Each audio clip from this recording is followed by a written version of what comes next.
Hello and welcome to the Collapse Experiment. Last video of the day, and I have to touch on this subject because it's getting a little ridiculous. So earlier this month, 2 Russian jets flew into Swedish airspace, and the initial reports coming out were saying that these were more scout patrolling jets with cameras, as if they were trying to figure out locations to tactically nuke if they decided to attack Sweden, which led to a lot of concerns, and people quickly forgot about this story.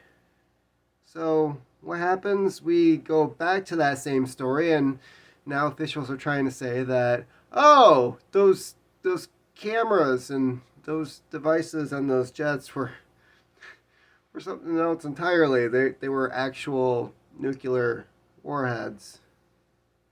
Really? It took you a month to figure out the difference between cameras and navigation systems and nukes? Are these the people that we're relying on? So, of course, this news comes out while Russia and Ukraine are trying to negotiate a peace deal. And it's very obvious at this point that there are certain countries outside of those two that are not interested in having any type of peace. They're wanting to push this further.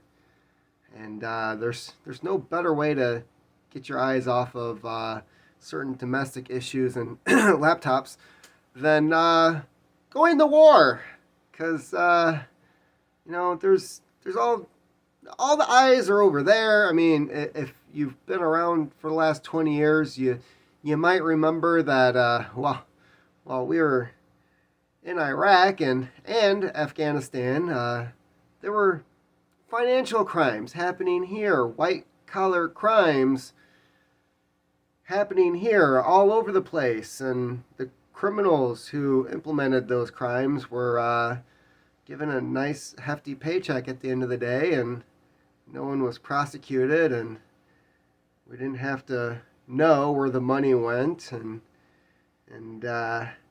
yeah, that policy worked out great.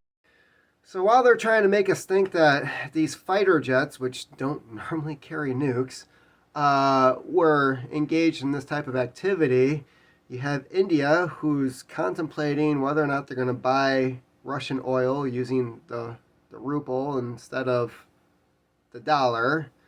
You already have China and Russia engaging in the same activity. Oh yeah, Putin just signed a decree stating that the only countries using the ruble can buy their oil. So yeah, I have a feeling that this was Putin's direct response to Germany, who stated that no, they were not going to buy Russian oil using their currency, and right away he signs this law. I'm not sure how exactly that works in Russia, but Putin signed it in and said, yeah, unless they have our currency, we don't sell to you. So I'm thinking Germany's probably going to backtrack on this one. So it looks like Putin is still several steps ahead of the idiots running our country, and reports are showing that him and the other 2 people with the Russian nuclear football are hidden in a bunker while they're negotiating a peace deal, because sounds like they're planning on that going over well. The Pentagon saying that no, Russia's not fleeing or retreating, that they're reorganizing, that there's going to be another major offensive back into Ukraine, and they're just reorganizing their troops, which sounds about right. It's probably what's happening. I don't think Zelensky is really going to give Russia exactly what they want, and Russia's just going to say no, because at the moment they've got Ukraine by the balls. Ukraine's not in NATO. Nobody's obligated to defend them except for the U.S. Oh wait, that was four presidents ago that agreement was made. I believe that was under Clinton. Oh yeah, just give Russia back your. We'll protect you. Yeah, Clinton's never lied. When did he ever lie?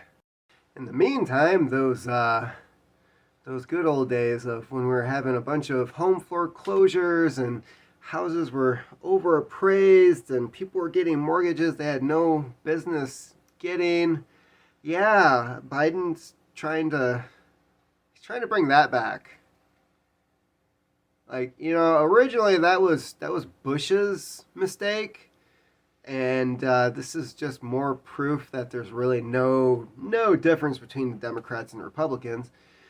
Bush was just pressuring the banks to, everybody in this country deserves a home. Let's make sure that they can have a home, which boosted the market value on all these homes, and the banks and the mortgage companies were getting bonuses for signing more mortgages, and then they're bundling these things together into bonds, and people are buying these bonds, including, I don't know, retirement plans. Yeah, that all went over really well. So now Biden's bringing it back, except now it's going to be a government agency which is going to force the market value of these homes to be higher if you're in a poor neighborhood, which is hilarious because all the poor people that live in poor neighborhoods rent. At least they did where I was living. And then you had the people who actually owned the homes that couldn't sell them because of the neighborhood they lived in. This fixes nothing. Absolutely nothing. So take my former neighbor across the street from where I used to live. She sells her house, right? She bought the house back in 1982 when it was really cheap. So now this government agency, when she goes to sell the house, is going to step in and say, yeah, the old market value says $60,000, but you're black and this is a poor neighborhood, so we're going to reevaluate that as being worth $100,000.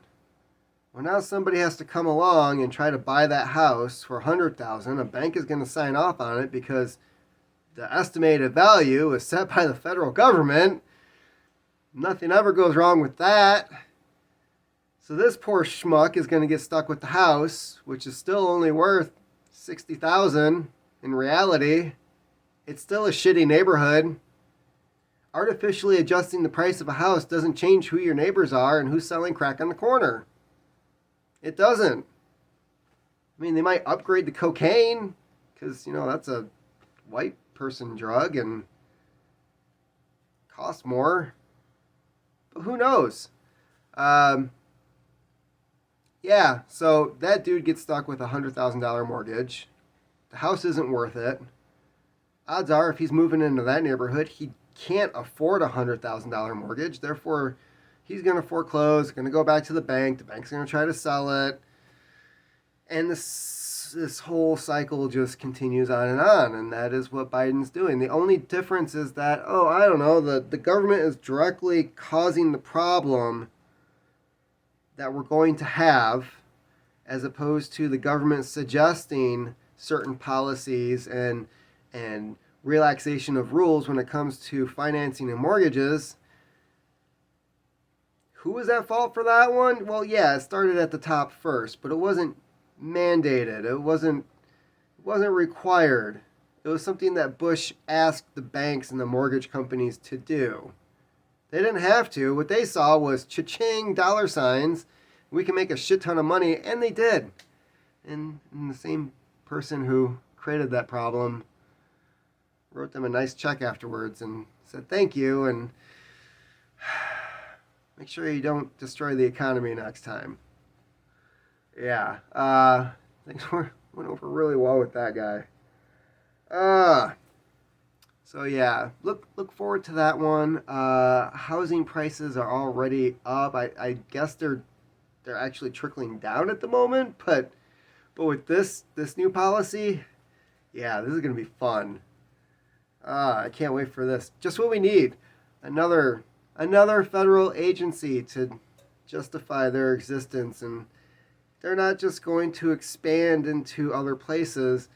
They're going to start regulating other things like, hey, white person in your white neighborhood with the $250,000 house. No, we think it's only worth 100,000. You can't make that while selling this because white privilege. How dare you try to sell your house for what it's worth? It's not like you worked for it or anything. You didn't put years of interest payments on it or updates. You didn't modernize anything. Didn't make sure crackheads weren't moving in down the street. Yeah, how dare you? That's what we have to look forward to. So you might as well just keep your $250,000 home and I don't know, pass it on to the kids. In which case, fuck, inheritance tax. That's awesome. Yeah, went through that with my wife's dad dying. Yeah, the amount of taxes that goes into somebody dying on money that was already taxed when he was alive. Fantastic. Gotta love it. Yeah, so are we closer to nuclear war? They'd like us to think so. And at this point, I just prepare for the worst, hope for the best, and hope that they are just as dumb as they appear to be. Keep on typing.